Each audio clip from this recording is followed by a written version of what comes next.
Untuk acara berikutnya Mau'idatul Hasanah yang akan disampaikan oleh beliau Karim Habibana Habib Ahmad bin Muhammad Segaf dari Kalibungu Lumajang. Beliau tafadhal mashkur, Allahumma salli ala Sayyidina Muhammad.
Assalamualaikum warahmatullahi wabarakatuh. Alhamdulillah alladzi hadana lil Islam wal iman.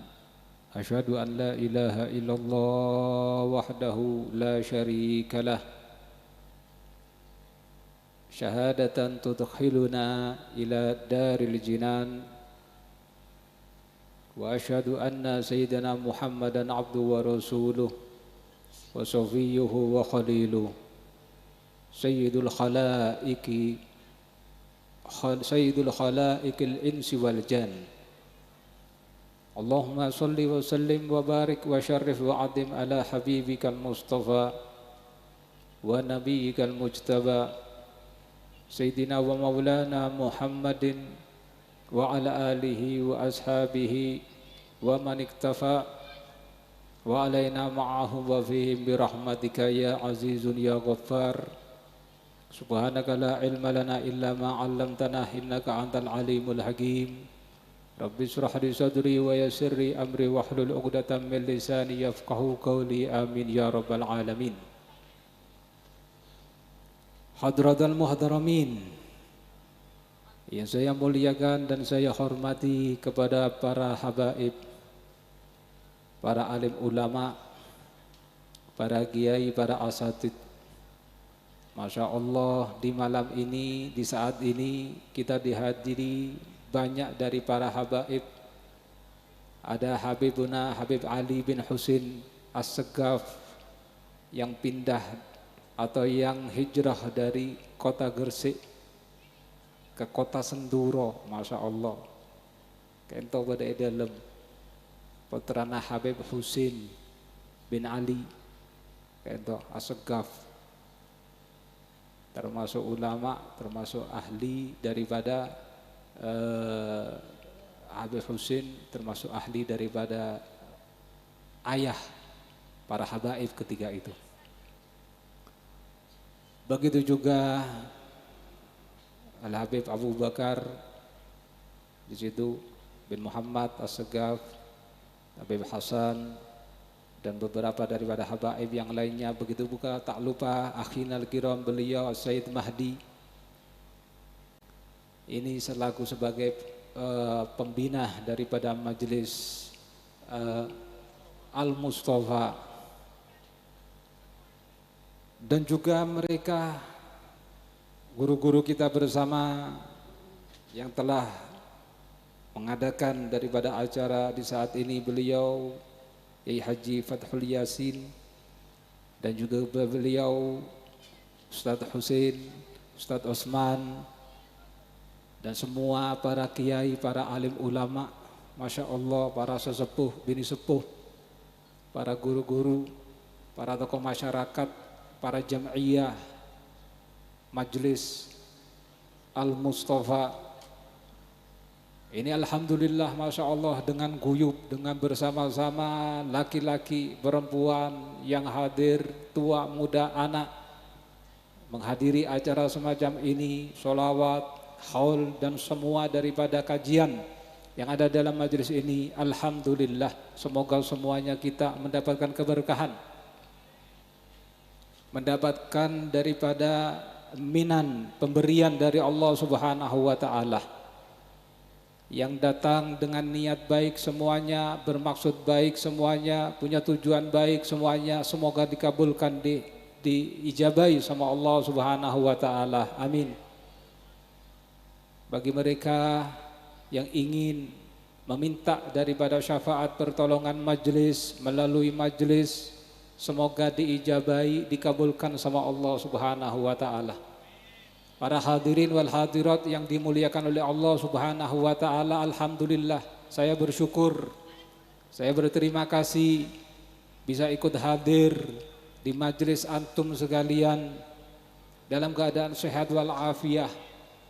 Tiada lain tujuan saya, tujuan kami adalah ingin mencari wasilah, ingin mencari penyebab agar saya, keluarga saya, saudara saya, semua daripada ikhwan mendapatkan keberkahan majelis, melalui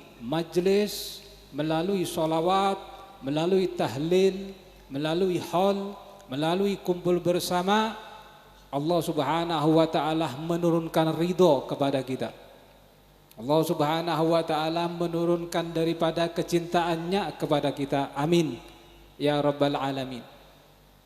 Nah, itu yang ditujukan oleh mereka, para ulama kita.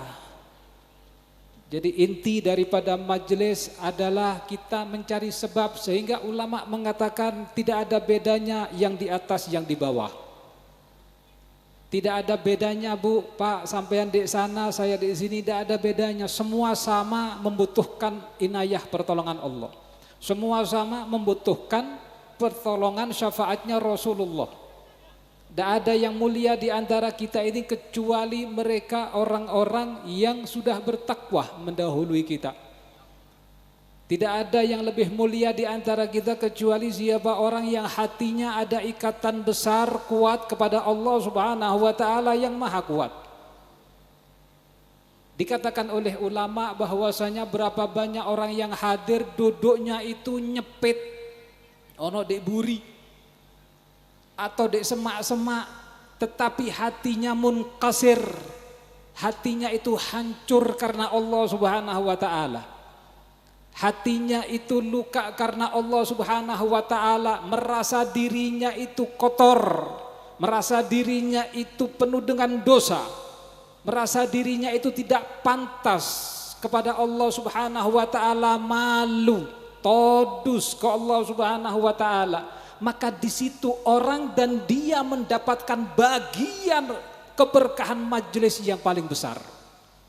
Disebutkan oleh Allah Subhanahu wa Ta'ala, ana indal munqasiratu qulubuhum min ajli. Katanya Allah Subhanahu wa Ta'ala, aku ada di dalam hatinya orang yang hancur karena aku, karena Allah Subhanahu wa Ta'ala. Lah ini yang kita butuhkan adalah maknawiyah, ruhaniyah, Ini majlis bukan sembarang majlis, banyak yang hadir, rutinan, istiqomah, bimbingan para habib, para kiai, atas dasar arahan daripada kiai sepuh kita yang ada di Kencong, dari Kiai Haji Sadid, dan juga ayah beliau, dan juga kakek beliau. Sampeyan mendapatkan hubungan ikatan tidak hanya dengan yang ada di majelis ini, tidak. Tapi sampeyan hadir semacam ini ada hubungannya dengan para kiai, sesepuh pondok pesantren daripada As-Sunniyah Kencong. Itu ada ikatannya. Meskipun mereka para sesepuh sudah ada di alam barzah, tetapi rohnya memberikan inayah kepada kita semua yang hadir. Ini yang dibutuhkan di dalam setiap majelis. Karena itu sampean jangan bimbang semuanya, jangan ragu. Karena kita semua ada di kelompoknya mereka leluhur yang soleh, leluhur yang dekat dengan Allah Subhanahu wa ta'ala, leluhur yang bisa membawa kita ke dalam keselamatan dunia kita, barzah kita, akhirat kita. Karena itu kuatkan, teguhkan, istiqomahkan, persatukan hati kalian dan kuatkan doa kalian, ikhlaskan niat kalian, tawajuhkan, hadapkan hati anda semua kepada Allah Subhanahu wa ta'ala. Mintalah kepada Allah Subhanahu wa ta'ala melalui para leluhur kita, melalui para orang-orang yang soleh. Ini kesempatan bagi kita para hadirin. Jangan dibuat main-main. Jangan dianggap hanya sekedar hadir eman sampean. Karena majelis semacam ini majelisnya orang-orang yang soleh, majelisnya Rasulullah Sallallahu Alaihi Wasallam. Tidaklah satu orang yang hadir dalam majelisnya Rasulullah kecuali dia itu akan mendapatkan syafaat daripada Rasulullah. Karena itu Al-Imam Al-Habib Ali bin Muhammad bin Husain Al-Habsyi radhiyallahu anhu wa ardah, pengarang daripada Maulid kitab Sintud Duror. Beliau itu mengarang daripada maulid tersebut tidak hanya sekedar dari otak, tetapi wahbi.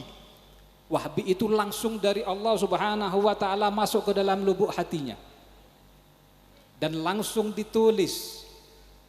Dan beliau berjanji tidak menulis ini kecuali perintah dari Rasulullah. Dan ada jaminan bahwasanya tidak dibaca maulidku ini di tempat dimanapun kecuali akan dihadiri oleh Rasulullah. Sya'ur am sya'lam yash'ur. Baik para yang hadir itu merasakan ataupun mereka tidak merasakan, rohnya Rasulullah mengelilingi di dalam majlis maulid Simtud Duror. Nah ini, karena itu beruntung bagi kita sekalian. Di saat ini seperti para pengasuh pondok apa namanya? Al-Azizi, Pondok Al-Azizi mengundang daripada Jam'iyah Majlis Al-Mustafa, Masya Allah. Katanya Imam Habib Ali bahwasanya Allah Subhanahu wa ta'ala memberkati yang hadir, yang menjadi panitia, yang berbicara, yang mendengarkan, yang merencanakan, semua mendapatkan bagian daripada keberkahan majlis. La'allallaha yanfa'u bihil mutakallim wassami. Allah Subhanahu wa ta'ala memberikan manfaat kepada yang berbicara, yang memimpin, dan juga yang mendengarkan. Alhamdulillah, ini fadilah, keutamaan dari Allah Subhanahu wa ta'ala. Dan ini adalah bekal bagi kita semua kelak di alam barzakh. Rozambean, hati-hati dengan keadaan kita wahai hadirin. Syukuri, nikmati, katanya ulama guru kita. Kalau anda dalam posisi yang baik, senang dengan maulid, suka dengan sholawatan, tetap kokohkan, kuatkan, pegang terus itu sampai al-wafat, sampai meninggal dunia.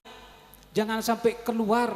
Dan kalau anda sudah berada di dalam kalangan orang-orang kiai ulama yang lurus, ahlus sunnah wal jamaah, dan mereka itu turut atau manut kepada Al-Quran dan Al-Hadis, dan mereka itu tidak keluar dari syariat, maka peganglah, ikutilah, karena itu adalah kendaraan sampean untuk menuju Allah Subhanahu wa ta'ala. alhamdulillah. Maka kita bersyukur atas kenikmatan ini. Jangan sampai kita sia-siakan para hadirin wal hadirat. Di malam yang penuh keberkahan, di saat yang penuh keberkahan, kita butuh daripada wasilah. Kita ini butuh dengan wasilah, butuh penyebab. Terus sampean, Allah Subhanahu wa taala menjadikan urusan-urusan dunia dan manusia itu digantungkan dengan sebab. Tidak ada satupun daripada takdir itu kecuali dengan sebab. Allah Subhanahu wa taala mentakdirkan fulan, semua takdir, tapi di semua takdir ada sebab. Karena itu Pak, hati-hati dengan tingkah kita. Ada sebab-sebab yang bisa kecil, wa kam min asbabin khafiyati jullul umur, katanya Al-Imam Al-Habib Abdullah Al-Haddad, jullul umur tara asbabiha dhaharat. Berapa banyak dari urusan masalah di duniawiya kita ini, di masalah kehidupan kita ini ada sebab-sebabnya yang tampak. Misalkan sampean pingin punya anak, maka sampean menikah. Maka menikah adalah sebab daripada untuk mempunyai regenerasi. Itu adalah sebab yang tampak. Tetapi ada sebagian daripada sebab-sebab yang tidak ditampakkan oleh Allah SWT sehingga menjadi takdir. Wa kam min umurin bi asbabil khafiyati. Dan berapa banyak daripada urusan-urusan duniawiya kita, kehidupan kita yang sebabnya itu Pak ndak ketok awak dhewe. Ndak ero awak dhewe. Oleh karena itu para penyihir daripada Fir'aun itu Pak orang-orang kufar yang mana ketika untuk melawan Fir'aun, melawan Nabi Allah Musa, para penyihir ini minta jabatan kepada Fir'aun. Ya Fir'aun, kalau misalkan aku bisa mengalahkan musuhmu Musa, apakah aku bisa mendapatkan kedudukan di hadapanmu? Apa imbalan balasan darimu? Maka Fir'aun mengatakan, kalian akan aku jadikan daripada orang-orang dekatku, kabinetku, pejabat-pejabat tinggi daripada kerajaan Fir'aun. Akhirnya mereka para penyihir ini berani melawan Musa. Dan ketika berhadapan dengan Nabi Allah Musa, para penyihir-penyihir ini mengatakan kepada Nabi Allah Musa, wahai Musa, apakah Anda mau mengeluarkan terlebih dahulu ilmumu, atau kami yang akan mengeluarkan terlebih dahulu ilmu kita?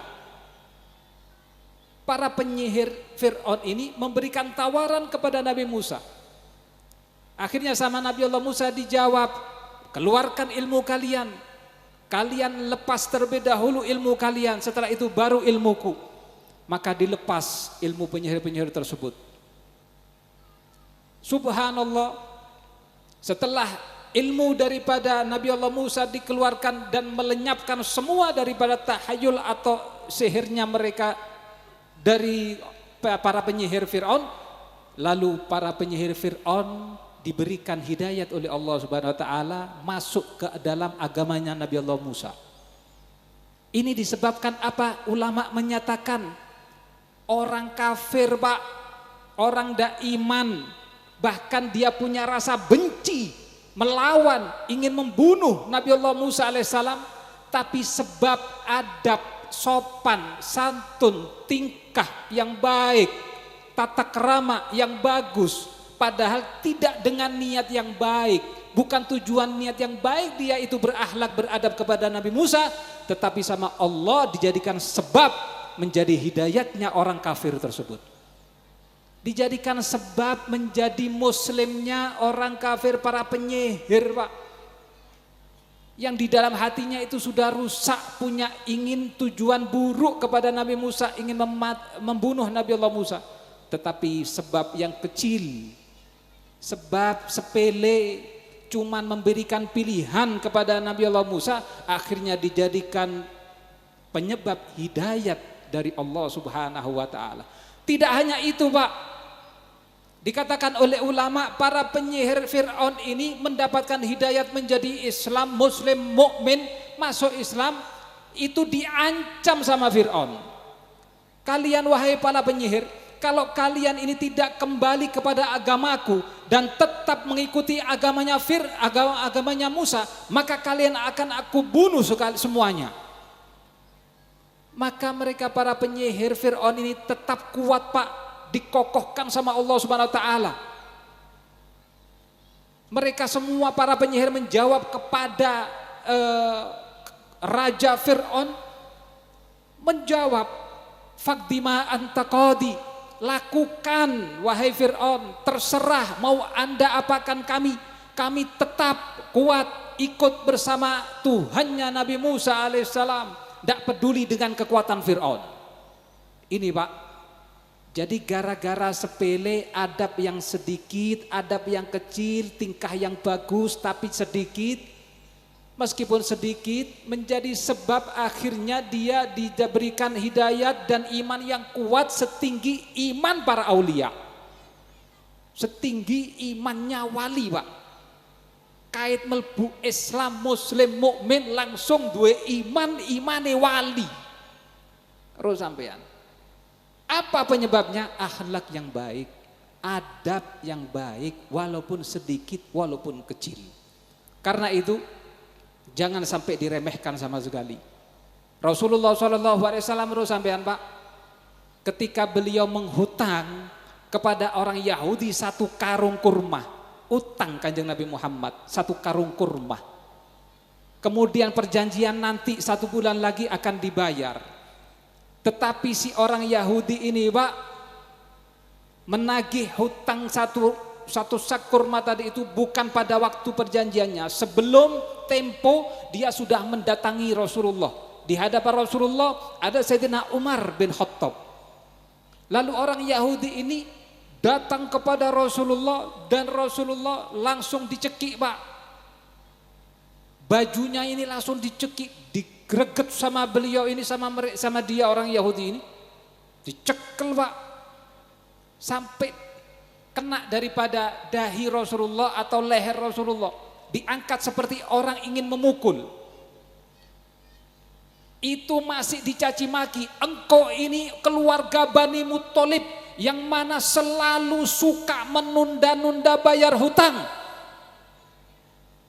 Mendengar ucapannya orang Yahudi seperti ini, akhirnya Sayyidina Umar bin Khattab Pak langsung narik pedangnya, ingin membunuh orang Yahudi ini karena su'ul adab kepada Nabi Muhammad, kurang ajar kepada Nabi Muhammad.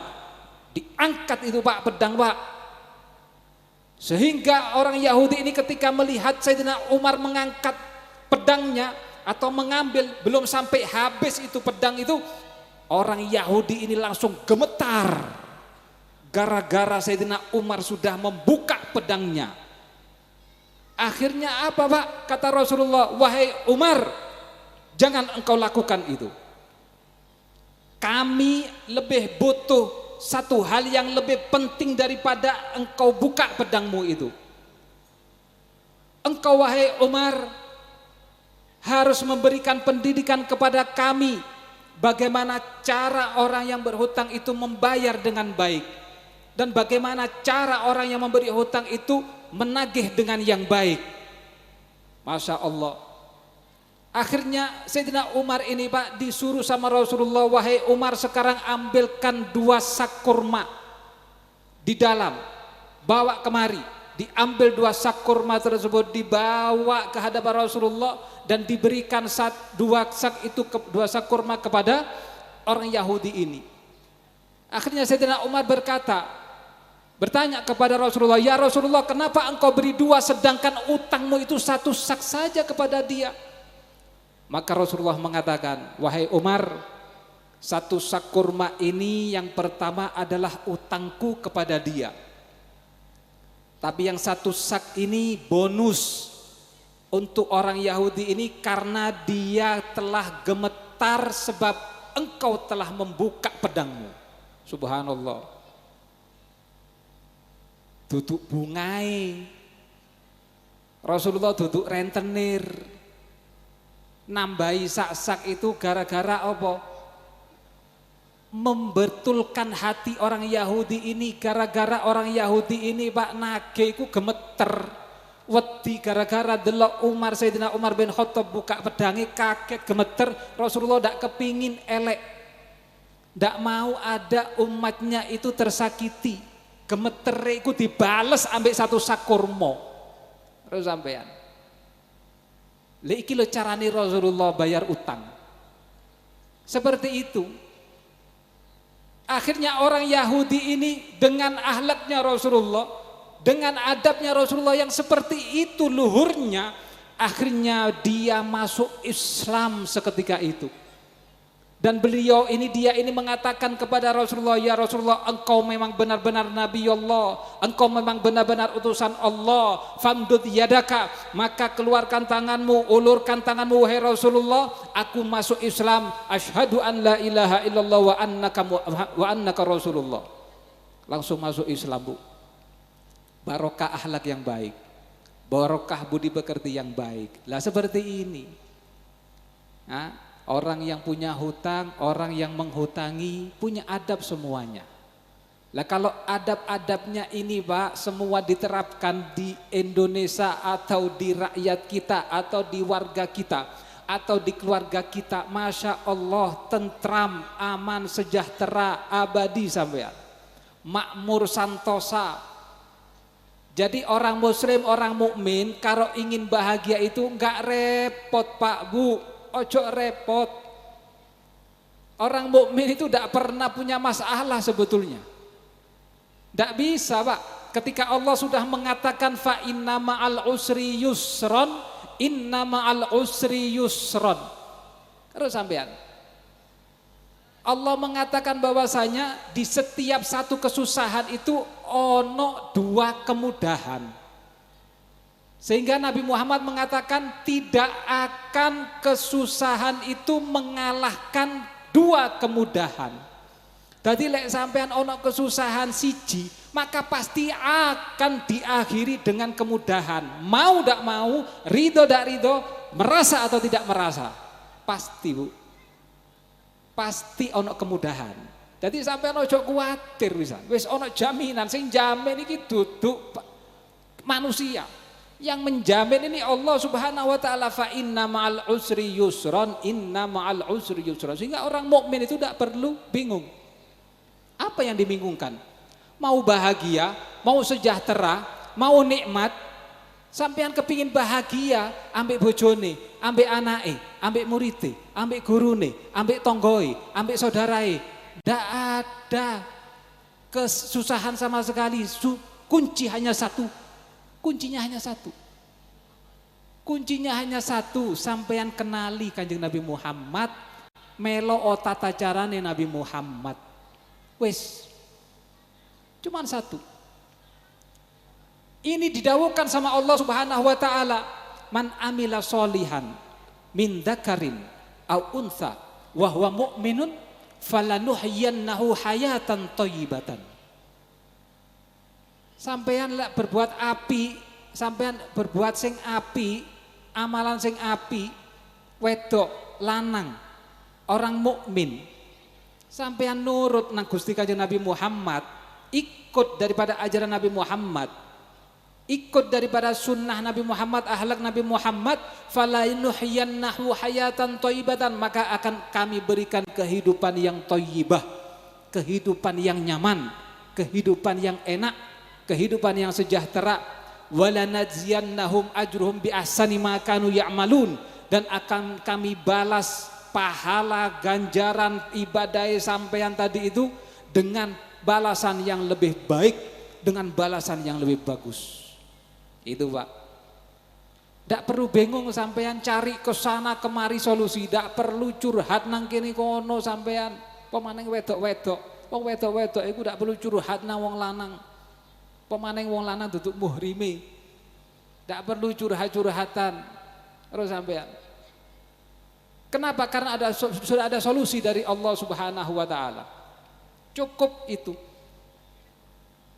Dan satu lagi, terus sampean, bahwasanya keburukan, musibah Pak, kesusahan, susah payah capek semuanya ini, kesusahan, musibah, ndak enak atine, bingung pikirane, Apa penyebabnya ini? Penyebabnya mukhalif. Terus sampean, gara-gara dak meloi aturannya Nabi Muhammad, titik. Itu bahayanya kita. Cara urip tanpa dengan sunnah Nabi Muhammad. Cara hidup bukan dengan adab Nabi Muhammad. Tidurnya enggak sama dengan adab Nabi Muhammad. Makannya, minumnya, berdiri, semuanya ini tidak ikut dengan adab Nabi Muhammad. Apa kata Allah Subhanahu wa taala? Falyahdharil ladina yukhalifuna an amrihi an tusibahum fitnah au yusibahum adabun alim. Hati-hati bagi mereka orang-orang yang melanggar atau yang tidak sama dengan adab Rasulullah, sunnah Rasulullah, melawan dari syariat Rasulullah, akan terkena musibah. Akan terkena musibah. Musibah di dunia dan musibah di akhirat. Wal iyadu billahi ta'ala min dzalik. Jadi kuncinya cuma itu saja, dua. Ikuti sunnah Rasulullah. Jauhi daripada apa yang melanggar Rasulullah. Maka dikatakan oleh ulama, tidak ada lagi ma ba'dal haq illa dhalal. Tidak ada lagi sudah Pak Bu, setelah kebenaran dari Rasulullah, selainnya itu adalah kesesatan. Karena itu hati-hati, alhamdulillah Majelis Al-Mustafa ini dibimbing oleh beliau Habib dan para ulama yang ngikut, alhamdulillah lurus. Sholawatannya tepat, tidak niku-niku. Sholawatan dibaca, doa, khusyuk, hadir, yang hadir laki perempuan, alhamdulillah sampean. Tidak niku-niku seperti bagaimana mereka sholawatan majelis-majelis yang banyak macamnya sekarang, fitnah dari Allah Subhanahu wa taala bagi mereka orang-orang yang sudah melanggar. Akhirnya jadi amburadul. Percuma Bu. Terus sampean Pak, ewonan sing hadir, ribuan yang hadir, ratusan yang hadir, tetapi mukhalifus syariah, tetapi melanggar daripada syariat, tidak bukan membanggakan Nabi Muhammad, tetapi justru menyakiti hati Nabi Muhammad. Bukan barokah yang ia dapati, tetapi nikmah, celaka yang ia dapati. Wal iyadu billahi ta'ala min dalik. Hati-hati kita. Jangan sampai kita mengikuti mereka, tetapi ikuti ulama-ulama kita yang tetap, yang kuat. Leluhur kita yang tetap, yang kuat. Jangan berpaling kepada mereka orang-orang yang sudah tertipu dengan glamornya duniawiyah. Terus sampean, kepingin tertipu dengan glamornya duniawiyah. Waliyadu billahi ta'ala min dalik. Hati-hati. Ya. Itu semua bukan membawa daripada keberkahan, tetapi justru membawa ke dalam kebinasaan bagi kita. Waliyadu billah. Hati-hati Pak. Saya sampean punya generasi anak-anak. Terus sampean. Maka anak-anak itu Pak sesuai dengan keadaan kita. Dikatakan oleh ulama, kalau Anda ingin punya anak yang soleh solihat, maka jadikan rumah kita itu pondok. Guru-guru kita itu selalu mewasiatkan kepada kita, lek sampean kepingin api, anak enak, api solihin solihat, jadikan rumahmu jadikan pondok. Jangan hanya mondok di luar. Misalkan mondok di Pondok Al-Azizi, nanti di rumah kembali rumah. Enggak Pak. Guru saya yang pertama, guru saya yang kedua, yang ketiga, sampai yang berapapun mengatakan, bawa pondok ini ke rumahmu. Jadikan rumahmu adalah pondok sebagaimana engkau mondok. Terus sampean. Tetapi kalau sampean misalnya mondok no anak dan di rumahnya itu beda, tidak jadi pondok, berubah. Karena itu di antara ulama kita tidak memberikan liburan kepada santrinya. Sampai santri ini benar-benar menjadi anak yang kuat, alim, menjadi anak yang soleh, baru dipulangkan. Di pondok sana Sayyid Muhammad Alwi Al-Maliki, Sayyid Muhammad bin Alwi Al-Maliki itu 11 tahun tidak boleh pulang. Dan ada yang 8 tahun. Sampean kalau tidak percaya tanyakan kepada siapa? Gus Solah. Itu Gus Solah. Itu pernah mondok di sana. Di Sayyid Muhammad bin Alwi Al-Maliki. Ipar saya, guru saya mondok di sana 11 tahun. Tidak boleh pulang.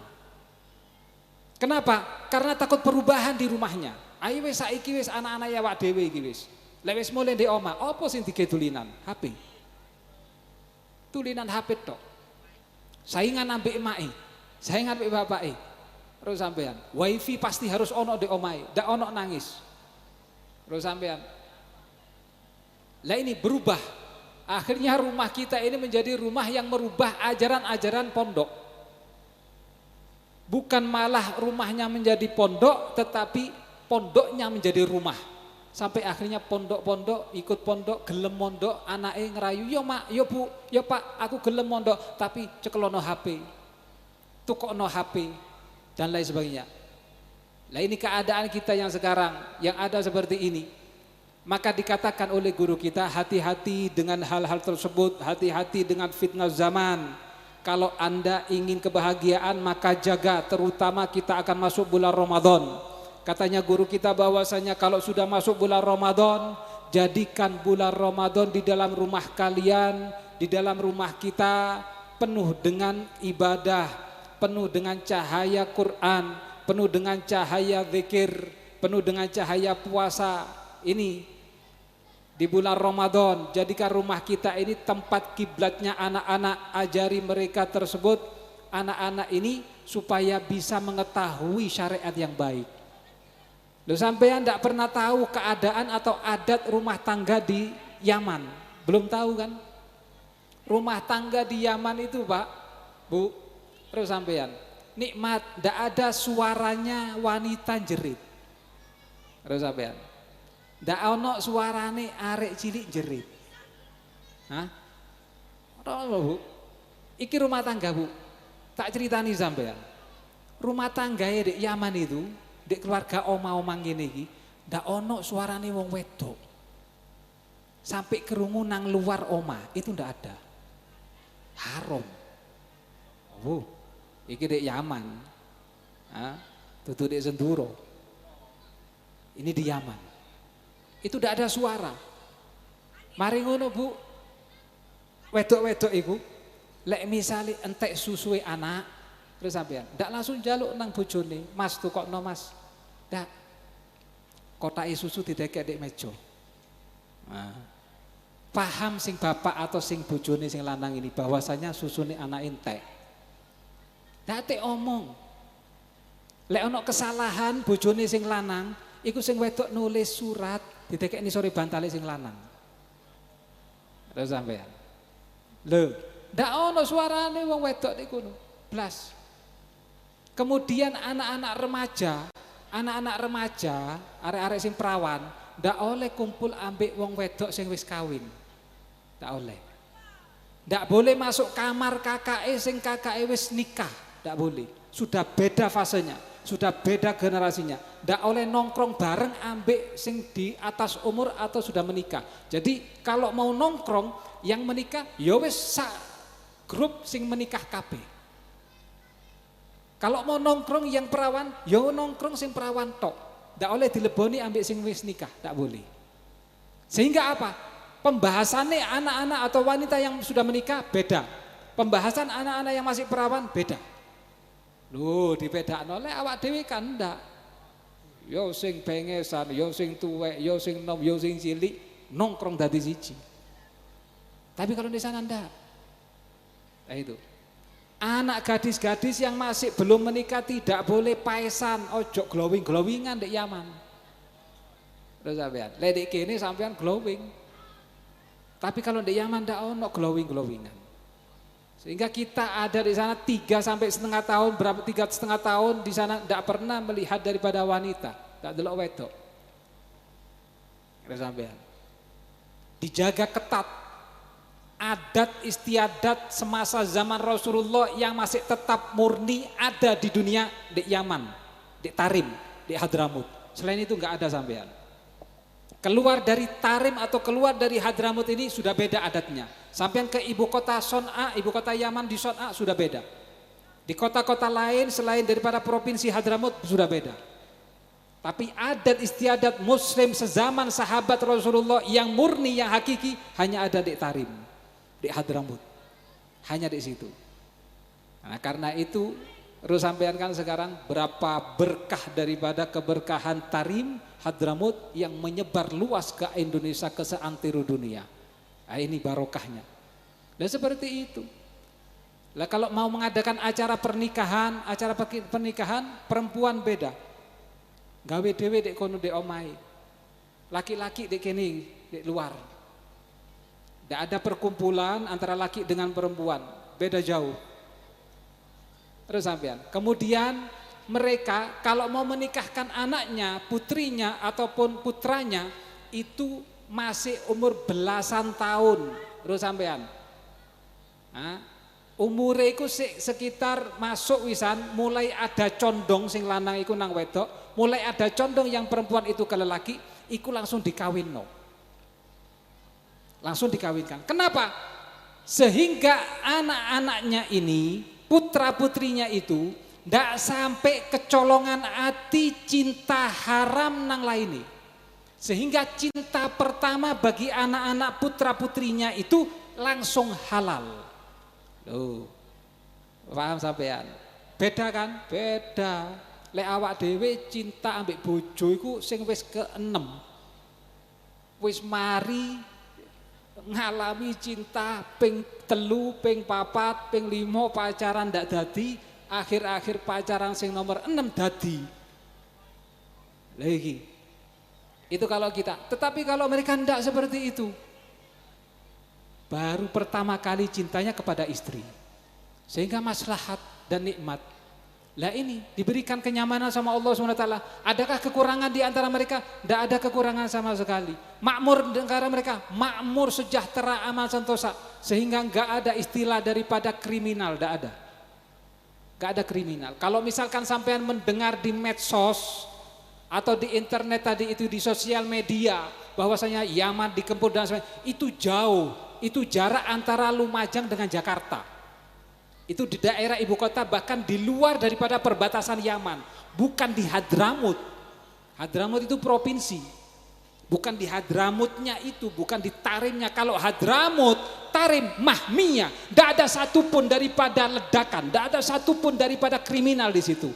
Acur kriminali. Terus sampean. Kita di sana sama guru-guru kita, Pak. Kita di sana itu dodolan granat bebas. Kenapa? Karena dinyatakan oleh pemerintah bahwasanya negara itu tidak aman. Sehingga untuk menjamin keamanan negara dilegalkan semua daripada alat-alat itu, tembak itu. Tapi nggak ada. Di Hadramut sendiri tidak ada pertikaian. Kita pernah Habib Umar bikin majlis di lapangan, Pak. Di sebelah sana itu tembak-tembakan, ndak ono apa-apa. Ya Habib Umar ndak menang, bahkan Habib Umar ketika itu dikasih surat ambil mereka. Surat disodorkan ke Habib Umar sini. Disodorkan ke situ, Pak, surat ini dibaca sama Habib ketika itu. Tolong hentikan majelis. Kami sedang genting-gentingnya bertikai dengan kubu sebelah. Dibaca, ditaruh sama Habib. Dikasih surat lagi sama mereka, dibaca, taruh. Tidak bubar majelis. Tidak bubar daripada rutinan tafsir ketika itu setiap malam Selasa. Meskipun di sebelah, sampai mereka para murid itu takut, iki meneng, ono peluru nyasar nang kene nang das hancur mati. Tetapi tidak ada semua, dijaga oleh Allah Subhanahu wa taala. Dijaga semuanya oleh Allah Subhanahu wa taala. Oleh karena itu orang-orang yang sebagaimana dikatakan Al Habib Ali Al Habsyi bahwasanya setiap daerah yang mana diterapkan ilmu Allah Subhanahu wa taala, maka akan hidup, maka akan makmur, maka akan dijaga sama Allah Subhanahu wa taala. Tetapi setiap daerah yang tidak diterapkan daripada ilmu syariat Allah Subhanahu wa taala, jangan mengharap kemakmuran, jangan mengharap daripada kesejahteraan. Itu kunci daripada kehidupan kita. Semoga Allah Subhanahu wa taala memberikan keberkahan daripada para hadirin. Diberikan oleh Allah Subhanahu wa taala kemudahan. Diberikan kehidupan yang makmur, diberikan kehidupan yang sejahtera, dilihat dan dipandang keluarga kita oleh Allah Subhanahu wa taala dengan pandangan yang penuh rahmat, dengan pandangan yang penuh perhatian dari Allah Subhanahu wa taala, sehingga kita mendapatkan perubahan di dalam diri kita, keluarga kita, sanak famili kita, semua daripada saudara-saudara kita diberikan perubahan oleh Allah Subhanahu wa taala. Amin ya rabbal alamin. Dan semoga Allah Subhanahu wa taala memanjangkan umur semua para pengasuh, para asatidz, para ulama, para habaib, dalam keadaan sehat walafiat, dalam keadaan taat kepada Allah Subhanahu wa taala. Para sesepuh kita semuanya diberikan kesehatan, diberikan umur yang panjang oleh Allah Subhanahu wa taala demi untuk ketaatan kepada Allah Subhanahu wa taala, dan semoga anak-anak kita semuanya dijadikan anak-anak yang solihin solihat, dijadikan anak-anak yang bisa berbakti kepada Allah, kepada Rasulullah, kepada kedua orang tuanya, dan semua segenap rakyat warga daripada semua daripada tempat ini, desa ini, tempat ini. Maka Allah Subhanahu wa taala memberikan kemakmuran, kesejahteraan, diberikan oleh Allah Subhanahu wa taala keberkahan di dalam usahanya, di dalam duniawianya, di dalam waktu-waktunya, diberikan keberkahan oleh Allah Subhanahu wa taala, dan di dalam ibadahnya ditambahi juga oleh Allah Subhanahu wa taala untuk lebih dekat kepada Allah Subhanahu wa taala. Amin ya rabbal alamin. Semoga Allah Subhanahu wa taala mengijabahi doa kita, dan semoga Allah Subhanahu wa taala memberikan kepada kita keberkahan di bulan Sya'ban dan keberkahan dari bulan Ramadan. Masuk dalam bulan Ramadan dalam keadaan kita sehat walafiat, bisa melaksanakan ibadah kepada Allah Subhanahu wa taala. Amin. Allahumma amin ya rabbal alamin. Wa sallallahu ala sayyidina Muhammadin wa ala alihi wa sahbihi walhamdulillahi rabbil alamin.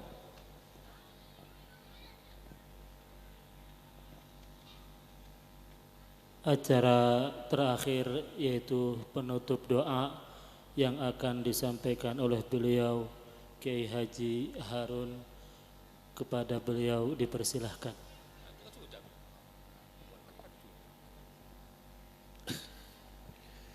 Allahumma salli wa sallim wa barik ala sayyidina Muhammad. Alhamdulillahi rabbil alamin. Hamdan yuafi ni'amah wa yukafi masyidah. Ya Rabbana lakal hamdu kama yanbaghi li jalali wajhika wa azimi sultanik. Allahumma sallimna min afati dunya wal akhirah. Allahumma ya Allah awsil wa balligh sawaba ma qara'nahu min suratil Fatihah wa surati Yasin wa tahlilana wa tasbihana hadiyatan wasilatan ila habibina wa syafi'ina wa qurrati ayunina Muhammadin sallallahu alaihi wasallam. Usul arwah jami'al kubur minal muslimina wal muslimat wal mu'minina wal mu'minat أينما كانوا من مشارق الأرض إلى مغربها برها وبحرها ونخصو خصوصا خاصة إلى روحي كي بيتوي أسناد غفر الله ذنوبه وواشي قبره. اللهم اجعل قبره روضة من رياض الجنان ولا تجعل قبره حفرة من حفار النيران برحمتك يا أرحم الراحمين. اللهم يا الله نسألك بركاتك في هذه الليلة فتحك ونصرك ونورك وبركاتك وهدى ونسألك خير هذه الليلة وخير ما فيها وخير ما قبلها وخير ما بعدها ونعوذ بك من شر هذه الليلة وشر ما فيها وشر ما قبلها وشر ما بعدها. ربنا تقبل منا إنك أنت السميع الدعاء إنك أنت السميع العليم وتب علينا إنك أنت التواب الرحيم. ربنا آتنا في الدنيا حسنة وفي الآخرة حسنة وقنا عذاب النار وقنا عذاب النار وقنا عذاب النار. وصلى الله على سيدنا محمد وعلى آله وصحبه وسلم.